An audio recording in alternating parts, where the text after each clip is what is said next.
All right, hello wine-drinking people. Time for more of what I've had to drink yesterday. And some of the most unappreciated wines in the wine world are the wines of Alsace. You know, these are some of the world's greatest whites, some of the world's longest-lived whites. These people are incredibly passionate about their wines. Also, it was great to see Pierre Sparr.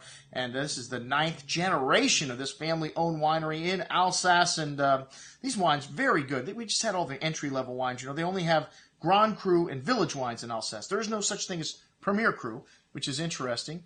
And the wines, I'd say, similar to what you find in Germany in some ways. A lot of them have residual sugar, and it's a very far north region, so you have pronounced acidity in these wines. So you don't notice the residual sugar as much.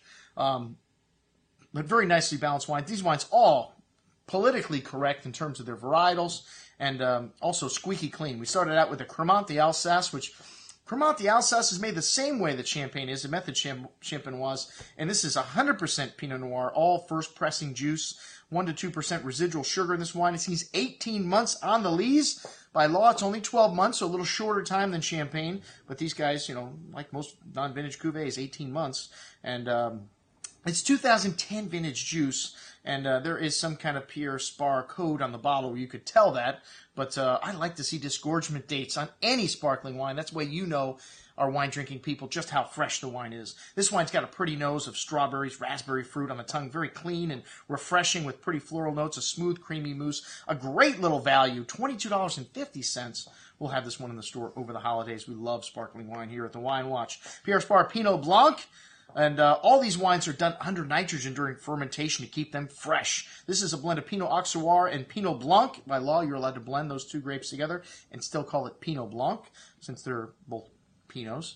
Anyways, this has got a lot of fresh tree fruit, kind of apple, pear, lime, citrus, some stone minerality showing here. The wine's on lees for 10 months, so it gives a little richness. And then bottled, no oak, no malolactic in these wines, not necessary. Pretty white floral notes there as well. Very fresh and clean wine with a good amount of that fruit in the mid-palate and a squeaky clean finish. Very good wine for $17. Like I said, these wines, outstanding values. And then the Riesling. Yeah, so this is a very popular grape also in Alsace. White peach and lime, citrus fruit notes, a wet stone. Really light and refreshing on the palate with a nice amount of that peach fruit in the mid-palate, though. Nice zesty lemon lime citrus on the finish. A very good little wine, $17. Pierre Sparr 1. Yes, I guess, you know, 1 is... I thought that was an important name, and that's the blend of noble grapes, Muscat, Riesling, and Pinot Gris. Really pretty wine, apricot and peach fruit notes, of lavender, pretty floral notes there as well. Nice richness on the palate. This one kind of filling the palate out more than the other wines, the first couple anyways.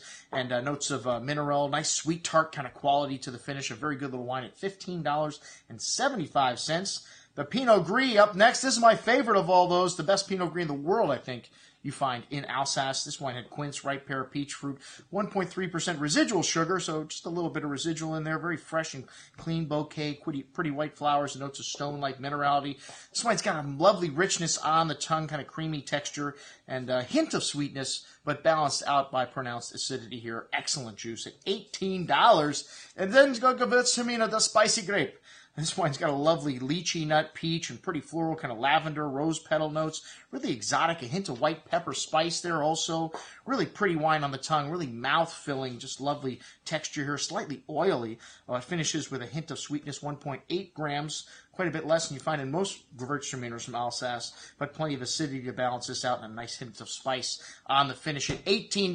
That's what we had to drink with our friends from Pierre Sparr Winery from Alsace. I'm your host, Andrew Lamposoni, signing off for the Wine Watch, saying, remember, always drink the good stuff first.